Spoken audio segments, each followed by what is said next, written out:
Just a reminder, the 15th will be the first of the school improvement presentations. So, well, these agendas are short. They're soon to get longer. It gets going, doesn't it? And, well, moving right along then, we will move to old business with Dr. Zalis presenting information on the district reconfiguration plan.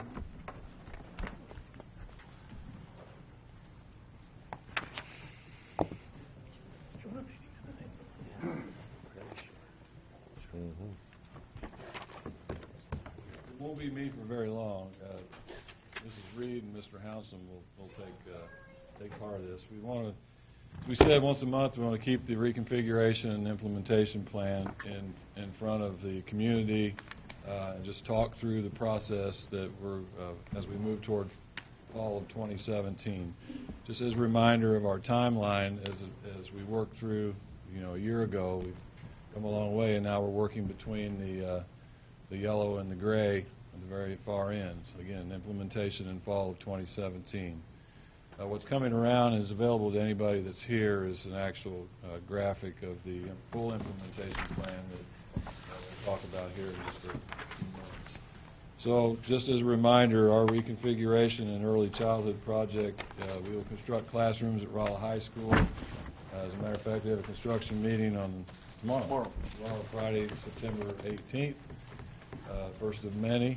We've had a few introductory meetings that Mr. Henshaw has facilitated. The grade level changes will occur at the middle school, junior high, and high school. Obviously, by now, I hope everyone knows the ninth grade going to the high school. I think they know that. They just need to remember it's fall of 2017. The seventh grade moves to the junior high school. We're adding co-curricular programming for our seventh grade students that mirrors what we have at eighth grade currently. And the fourth grade moved to the middle school, effectively changing the middle school to a fourth, fifth, and sixth grade upper elementary. So Mark Twain, Wyman, and Truman then become pre-K through 3 buildings, and part of the construction project discussion will have to do with what impact happens at the elementary schools, and that's part of what Mr. Hounsom and Mrs. Reed will talk about. Is they've taken data from our breakout session that we had in August in our strategic planning or retreat, if you will, and expanding on that some because it does impact our construction. So these are the 4 working committees that we have in place, and as I mentioned those previously, all will be working independently and reporting back out to the board on a monthly basis. This is the timeline that I wanted to call your attention to. It's hard to read on the screen, but easy to read if it's in front of you, and there should be enough copies for everyone. Everything is color-coded, and the circles, this was a really nice graph that was developed by Jenny Rabbinow, our communications person. So you can see the timeline running to fall of 2017, and the color codes talk about the work that's being done by those specific committees. And just by, if you didn't see anything other than the colors, you see there's a lot of overlap. So a lot of the work in all the committees, it does have an impact on the committee work altogether. So early childhood does, in fact, impact construction, and transitions do as well, and the 7th grade activities impact a lot of the other areas too. So I think this is a real nice way to lay out the accountability plan in a very complex project that we're taking on in as simple of a process and visual as we possibly could get. So I think kudos to Jenny for pulling that together. I think it looks good. We would like to take that out into the community and would hope to use that in every opportunity we have. So, turning it over to Mr. Hounsom and Mrs. Reed.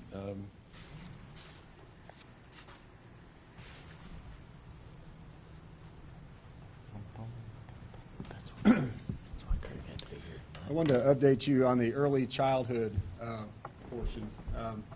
When we met prior to school starting with the Early Childhood Committee, we came out of that meeting with the realization that the very first thing that needed to be done was to figure out exactly how we were going to structure this early childhood program at the 3 elementaries. Because as we talked through it, we figured out it affected possible construction that needed to be planned. It affected staffing that we may need to look forward to, and there were also just some program effectiveness that we thought there were some different approaches. So when we left that meeting, we knew that that decision needed to happen sooner rather than later in this 2-year process. I wanted to update you where we are on that and what we've done along those lines. So Mrs. Reed and Mr. Henshaw and I, what we did was we worked from some knowns that we believe were constants during the campaign and what we've said that we're going to do. And those constants were offering some type of early childhood programming at all 3 elementary buildings. We had targeted 180 students for the kind of capacity of the 3 programs because that reflected the number of kids in the community that were not receiving early childhood education opportunities.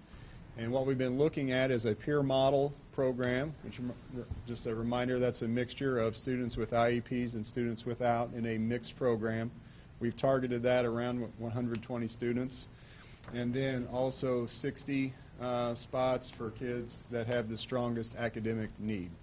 So those were kind of the boulders that we had to work with and figure out different variations that we might have.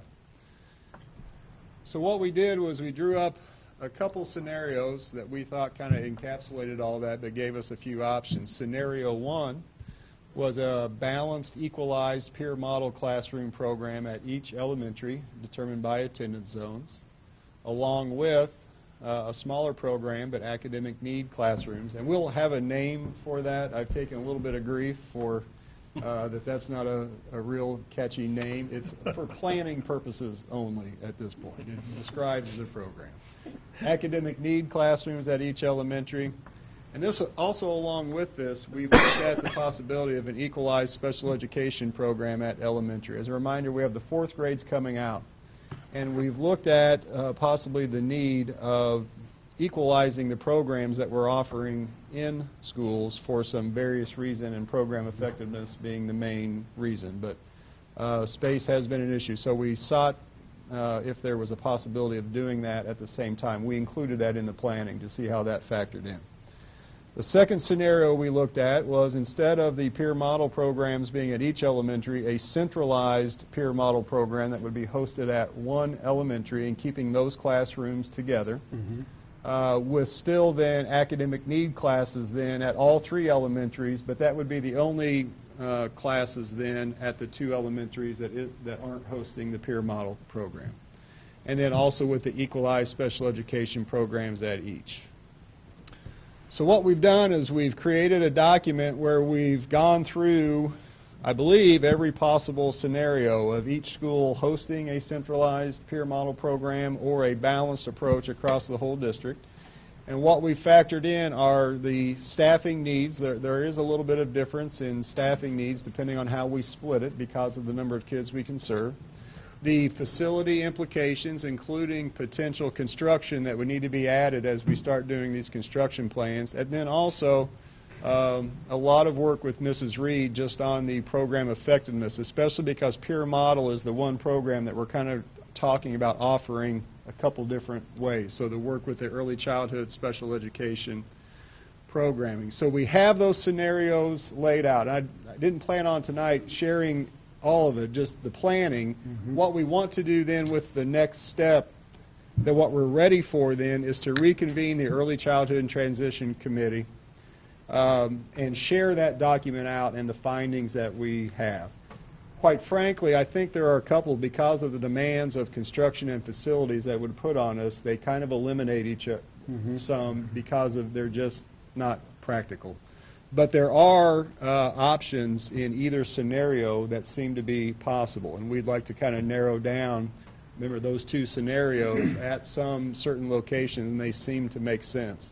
From there, during that meeting, we would like some guidance from that committee on the plan for sharing that out, that information out with the stakeholders in the community and in the district that's a part of this early childhood programming. And then as a part of the activities this fall, then make a kind of a final determination about the plan moving forward and how that might affect the construction planning that's going on at the same time. So since August till now, we think we have a lot of variables under control. We just need to then take a look at those and make a decision what's best for us. But we're ready to move forward with that now, I believe. I think we're in good shape.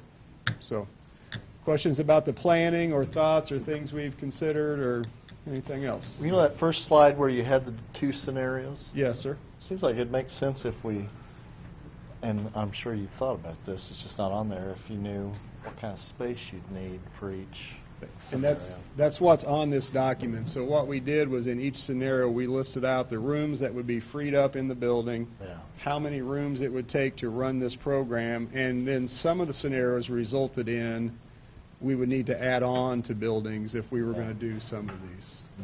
So how soon are you planning to meet the committee? I would say by the end of September. We've got, what is it, Ready to tomorrow's narrow the it down and- 17th, 18th. We have the document ready, we're ready to roll through. It's just getting with Nancy and getting everyone together. Good. Good. Good, good, good. Okay? This is the fork in the road. Yes.